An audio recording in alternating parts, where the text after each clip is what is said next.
Okay mga guys, so nandito naman tayo sa ating YouTube channel no, para magbigay ng reaction video.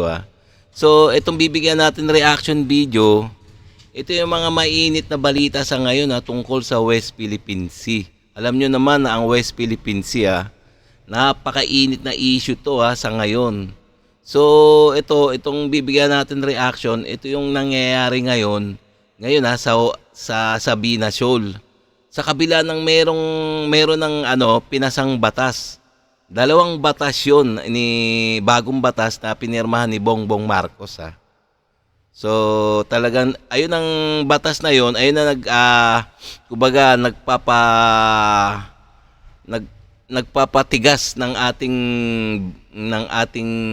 bansa na atin ang West Philippine Sea. Ayun. So pero ano nangyari? 'Di ba? Meron nangyari na naman sa Sabina Shoal. Talagang matigas ang China, no? So ito ang ating bibigyan ng reaction video. Okay? So kung bago ka pa lang sa aking channel, please like and subscribe na lang muna sa ating YouTube channel bago tayo mag-umpisa. Okay?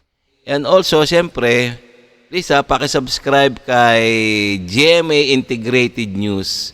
So sa kanilang video itong ating bibigyan ng reaction. So please paki-subscribe din. Don't forget to subscribe kay GMA Integrated News. Okay? So okay no. So umpisa na natin. Shoal. Siguro yung hindi lang siguro mag-15. Teka. Umpisa natin. Iniimbestigahan na ng AFP Western Command ang harassment ng China Coast Guard sa isang grupo ng mga mangingisda sa Sabina o Escoda Shoal na kasama sa Exclusive Economic Zones ng Pilipinas. Ang kwento ng isa sa mga mangingisda sa nangyaring harassment noong Oktubre sa unang balita ni Chino Gaston. Galing Quezon, Palawan ang mga mangingisdang ito nang harangin sila ng mga tauhan ng China Coast Guard habang patungo sa Escoda o Sabina Shoal. Kwento ng isa sa mga mangingisda, madaling araw ng October 12, 30 milya mula sa Escoda, namataan nila ang malaking barko ng CCG. Doon palang hinarang na ang kanilang bangkang pangisda. Hinarang kami, malaking barko na inilawan kami ng malakas na ilaw bago nagbusina sila. Umabot siya ng umaga hanggang doon, maharang pa rin sila. Bandang alas 5 ng umaga, nagbaba ng 2 speedboat ang barko ng CCG. 2 speedboat, binangga-bangga kami, binangga-bangga talaga yung rating namin kasi gusto nila na palitin kami. Kaya naudlot ang pakay nila na mangisda sana sa Escoda Shoal. Siguro yung hindi lang siguro mag-15, barko yung umarang sa amin. Wala kami nakitang barko sa Sabina, Pilipinas. Ang Sabina. Oops, teka no. Tingnan nyo naman kakapasa lang ng bagong batas ng Pilipinas sa yung pinirma ni Bongbong Marcos. Pero tingnan nyo ang nangyayari. Tingnan nyo ang nangyayari Talagang kabaligtaran no. Tsaka kala ba natin ang Sabina Shoal o Escoda Shoal pinalitan uli ng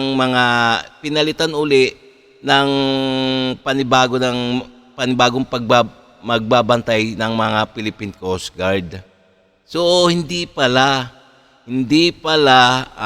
kumbaga hindi pinalitan ng ating Philippine Coast Guard yung dating nagbabantay doon na yung Teresa Banwa, yung BRP Teresa Magbanwa, pinaalis ng Philippine Coast Guard doon. So ano nangyari? Pinostihan na ng mga Chino ang buong Escoda Shoal. Ngayon, sa kanila na yon, wala nang makapasok talaga. Ayun talaga, ito talaga ang nangyari. Ito ang totoong nangyari talaga. Ito ang opinion ko Mula nang umalis ang Teresa Magbanwa, hindi na talagang pinabalik, hindi na talaga bumalik ang mga Philippine Coast Guard natin doon para magbantay. Kaya ayan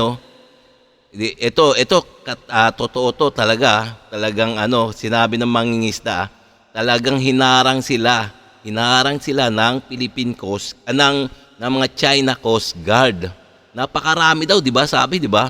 Napalabing 5 barko Ibig sabihin, tinanong yung mangingisda kung may mga presensya ng mga Philippine Coast Guard doon. Ang sabi ng mangingisda, wala. 'Di ba? Ayun ang sabi ni 'di ba, ni Commodore ng Philippine Coast Guard si Tariela, 'di ba? Na na sabi na wala dapat ipag-alala dahil sa atin ang Escoda Shoal at meron tayong mga nagbabantay doon. Ayun ang sabi niya noon pero taliwas talaga sa nangyari sa ngayon. Tingnan naman yung mangingisda hinarang-harang kaya hindi na sila nakapangisda doon kasi nga napakaraming barko ng China doon na talagang nakaposte na sa Sabina Shoal or Escoda Shoal. Talagang taliwas doon sinasabi ng ating mga kinaukulan dyan sa West Philippine Sea. So talagang nakakalungkot lang talaga. Pati yung 'di ba, may bago tayong batas May bago tayong batas na pinirmahan ni Bongbong Marcos. Ewan natin kung ano mangyayari. Sige, diretso pa natin. O Escoda Shoal ay nasa loob ng Exclusive Economic Zone ng Pilipinas dahil 140 kilometers lang ang layo nito mula sa Palawan. Yun. Sinubukan itong bantayan ng Philippine Coast Guard sa pamamagitan ng paglalagay ng BRP Teresa Magbanwa para magpatrolya. Pero noong Setyembre, ipinul out ito dahil sa kalagayan ng mga crew nito, kakulangan ng pagkain at masamang panahon. Iniimbestigahan ng AFP Western Command ang nangyari. Teka. Meron nga nagbabantay noon doon, 'di ba, ng BRP Sierra Magbanwa. Pinull out naman ng ating Philippine Coast Guard. So di man lamang kumbaga hindi man lamang pinalitan. Kaya ayun, ano nangyari? Talagang sumugod ang mga Chino doon. Talagang bantay sarado na nila ang Escoda Shoal o ang Sabina Shoal. Kaya nga napakalungkot lang talaga ang nangyari. Kung bakit ba gano'n ang kaisipan ng ating mga kinaukulan diyan, yung mga namamahala diyan tungkol sa West Philippine Sea. Git nila, 24 oras nilang binabantayan ang West Philippine Wow. Sea. Ayon sa Chinese Embassy, ang Escoda Shoal o tinatawag nilang Xiangbingjiao ay Sabi ng AFP 24 oras nilang binabantayan ang Sabina Shoal. Ewan natin bakit gano'n. Sabi ng mangingisda wala man lamang sila nakitang mga presensya ng Philippine Coast Guard doon. bahagi umano ng kanilang Nansha Kondao o Spratly Islands na kanilang inaangkin. Nauna lang tinutulan ng China ang dalawang bagong pirmang batas. Una, ang Maritime Zones Law na nagtatakda ng teritoryo ng Pilipinas alinsunod sa 2016 Arbitral Award. Yun. At ang Archipelagic Sea Lanes Law na nagtatatag ng 3 sea lanes kung saan maaring dumaan ang lahat ng barko at eroplano ng ibang bansa. Iginiit din ng China ang baseline ng kanilang territorial sea sa paligid ng Huangyan Dao na tinawag nila sa Baho de Masinloc o Scarborough Shoal. Naglabas din na nga daw sila ng baselines nila. Wala namang specifics yung kanilang press statement. Hindi gaya ng ating batas na napakalinaw. Walang dahilan para magprotesta ang China kasi kung ano yung nakasaad dito sa Maritime Zones Law is kung ano man yung nakasaad sa international law. Ito ang unang balita, Chino Gaston, para sa GMA Integrated News. Okay, talagang nakakapagtaka lang talaga, So, talaga, itong bagong batas na to, maganda nga yan, maganda. Wala tayong tutol dyan. Pero ang implementasyon ng batas, kailangan dyan may pangilang batas, kailangan dyan matigas. Hindi yung korkit may batas, papel lang naman yan Papel lang naman yan. Kailangan dyan yung tagapagpatupad. Kailangan matigas. Yung talagang haharangin o talagang ipapatupad yung batas ng Philippine Coast Guard. Ang alam ko, Philippine Coast Guard o kaya Philippine Navy ang magpapatupad ng ganyang batas na bagong batas na pinirmahan ni Bongbong Marcos. Kung wala rin namang taga-implementasyon o lalamaya-lamaya lang naman itong mga baliwala lang talaga ang mangyayari diyan sa mga batas na ginagawa ng ating gobyerno. Ay sa aking opinyon na ganun lang magiging baliwala yan kasi ang China talaga agresibo talaga sila na kunin ang kanilang nagbe-base kasi sila sa kanilang historical. Kahit ba kumbaga kahit wala siya international law yung kanilang kiniklaim, pero matigas sila na talagang kanila daw yun. Tingnan mo, matigas kahit hindi nakabase sa international law ang kanilang claim ang mga China. Pero sa atin, tingnan mo, ang daming batas na ginagawa, pero kulang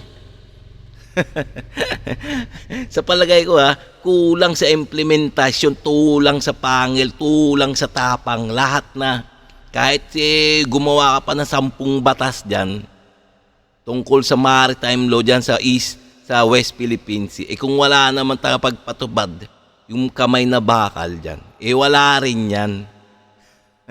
Ganon ang mangyayari niyan, di ba? So, pwede rin naman kayong magkomentaryo dyan mga guys kung ano ang mga saloobin nyo tungkol sa bagong batas ng Pilipinas. Kaya nga, so talaga nakakaawa lang talaga, nakakatawang, nakakabwisit lang talaga ang nangyayari sa ngayon. Puro mga ngangaw-ngaw, puro ngangaw-ngaw lang ang ang ating bayan tungkol sa West Philippine Sea. Okay, So, kung hanggang dito na lang tayo mga guys, kung nagustuhan nyo yung mga ganitong mga reaction video, please, para kung gusto nyo yung mga ganitong reaction video, para makagawa pa tayo ng mga ganitong maraming mga reaction video, please, paki-subscribe na lang sa mga bago pa lang sa aking channel, okay? Please like and subscribe na lang muna, okay?